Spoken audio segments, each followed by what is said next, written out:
This door needs a knob.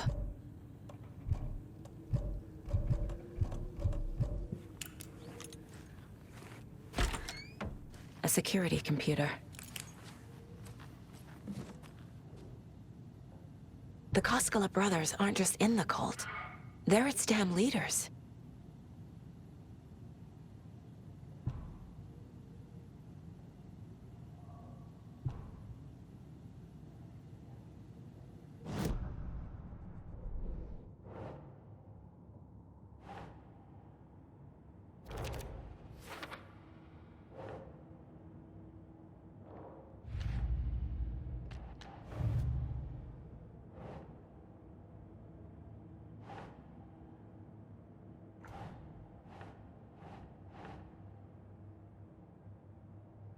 Ugh.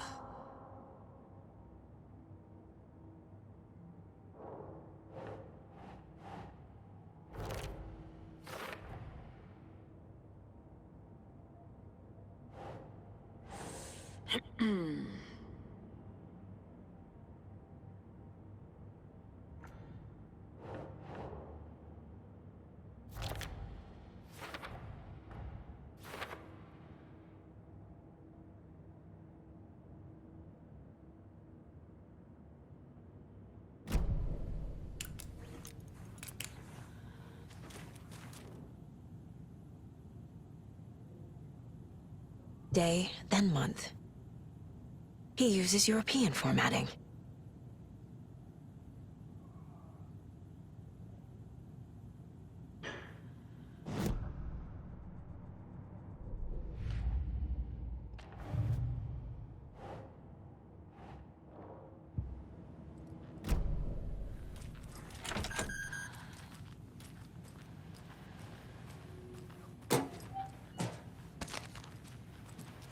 Needs a password.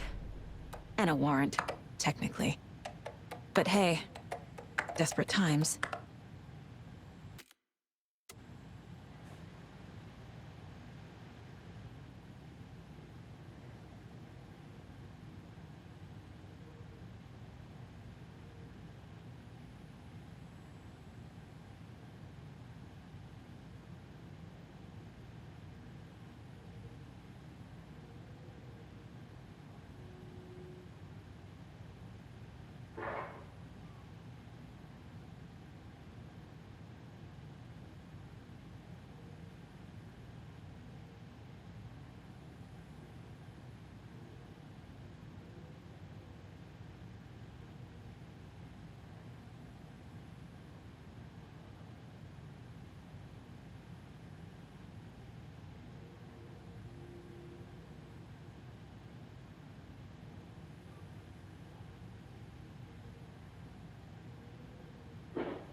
And the doors are open.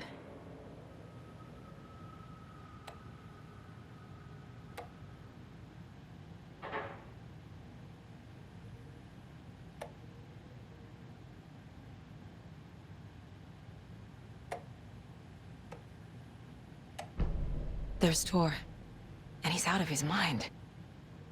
Need to get to him.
I already took care of all this.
Gale Barrows stared at his chest X-ray.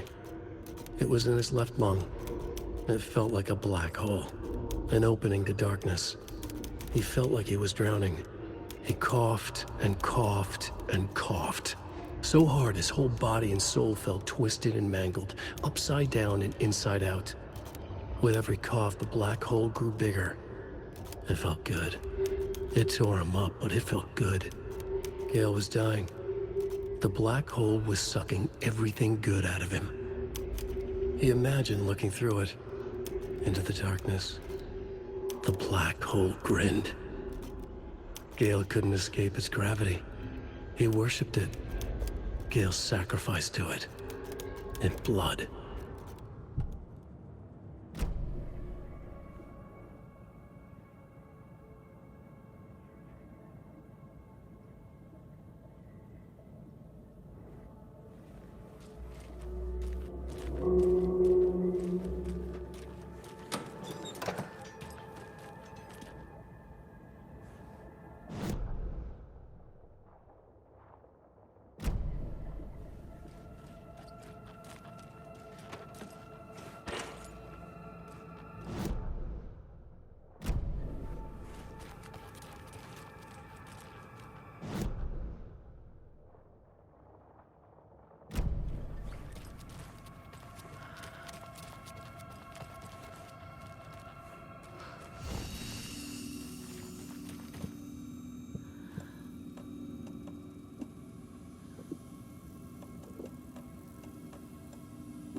Ilmo was nervous.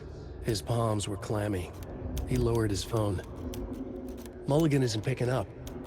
Yako shook his head, pointed at his own phone. Same with Thornton. Ilmo didn't like it. No one was answering the phone at the workshop in Watery either. Something was up. It had to be the writer. Had to be. The Koskela brothers were crouching in the bushes across from the Elderwood Palace Lodge, its lights shining in the night. They couldn't wait any longer. The brothers knew Saga was in Watery visiting her trailer. Going now was their only chance to do this without hurting her. Ilmo stood up and a crowd of deer masks looked his way.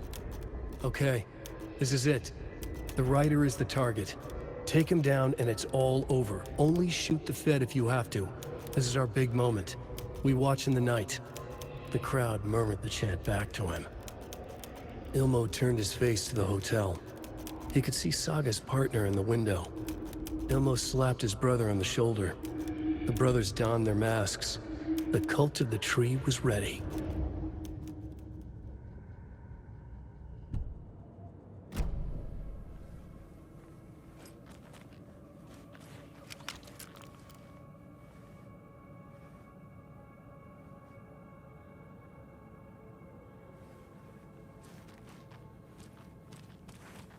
They're all so soft and sad.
need to catch up with Tor.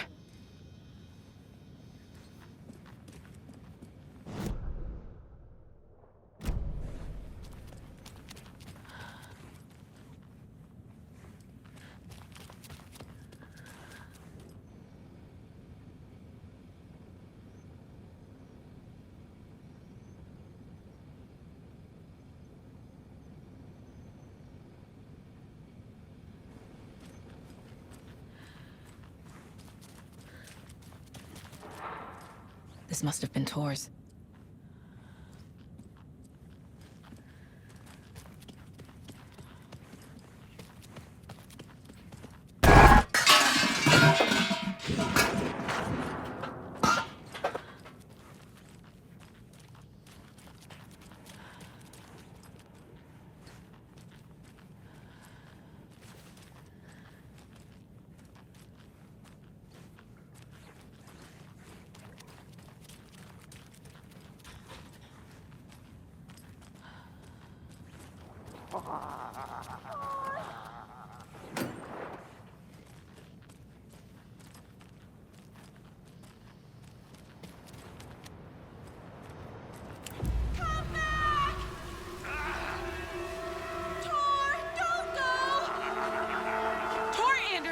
You come out of here this minute!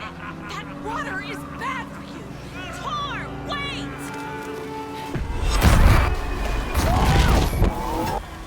Cynthia Weaver, I know it's you! This kind of behavior is not okay! Let him go! Tor!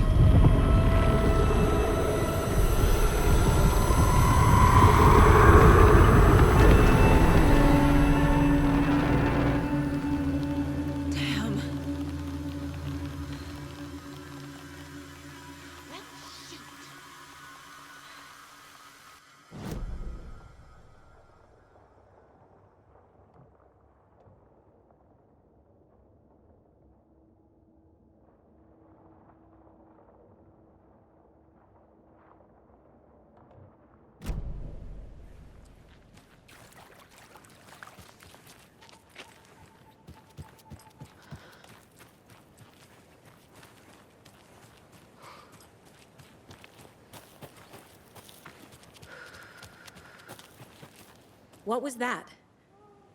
Where did Tor go? What on earth do you mean, Saga? Tor is resting in the wellness center. Remember? What? We both saw him go into the pond. Okay. Are you fucking with me, or is this the story again? Now. Let's cool it with the language. She's clearly lying to me. Why?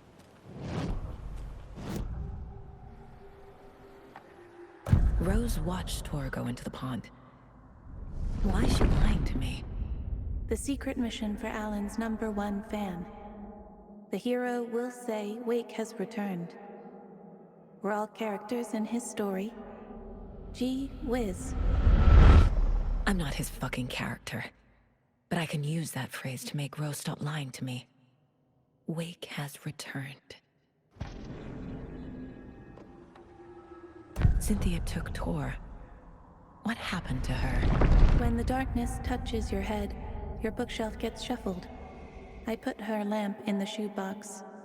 What do you call a lamp lady without her lamp? Is Rose talking about Cynthia or herself? Or both?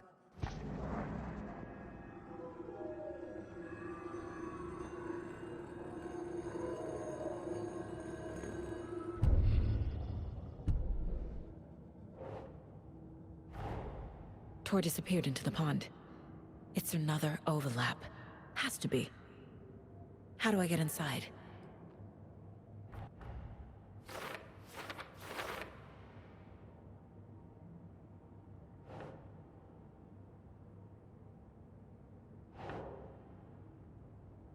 Ugh.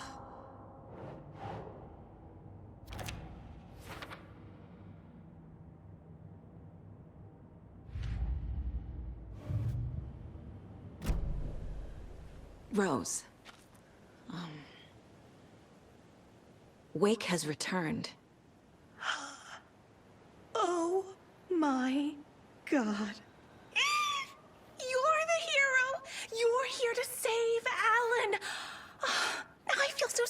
for trying to keep you out of the wellness center. I locked Torringale in there after they lost it, and I didn't want you getting hurt. Before I forget, here's the page Wake told me to give you.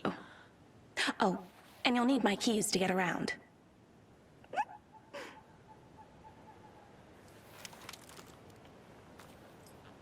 Saga jabbed the selector on the jukebox, the missing record in its place. Saga couldn't have found it without Odin's help. A light bloomed in through the garden window. The horror story beat me to Tor. I have to rescue. Saga jabbed the selector on the jukebox, the missing record in its place. Saga couldn't have found it without Odin's help. Standing there, Saga felt exposed, expecting the shadows to come alive. The needle crackled on the vinyl. The song swelled. Odin had said it was written for her and her mother. Her grandfather's apology. The lamentation of an old man. His heart was broken, sinking into darkness. Odin had said that the song would be a way to know Tor, a way to find him. A light bloomed in through the garden window. That's where Tor had vanished into the pond. Saga knew what she had to do.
It won't open.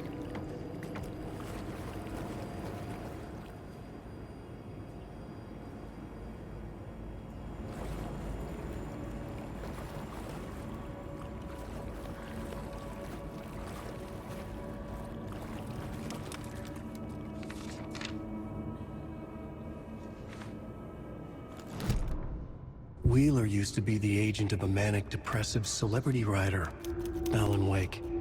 Wake had various addictions on his back, an on-off death wish. Wheeler had seen a thing or two. Wheeler paid a lot of money for a good shrink. Got himself convinced that all the nightmares he'd seen leading up to Wake drowning himself were just his imagination. PTSD. Now he had pills to keep the shadows from his sleep. But the Andersons were something else. The nightmares were starting to creep in again. Or maybe it was the drugs in the air. Wheeler hoped it was the drugs. The Andersons were so old. Vampires. After every gig and the party that followed, it took them weeks to bounce back.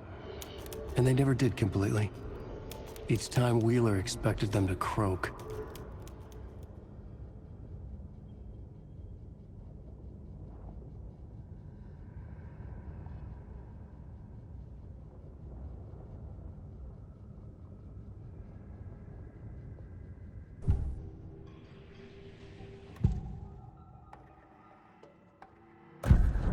page mentions a missing record. Do you know where it is, Odin? Driven by passion, raging like a storm.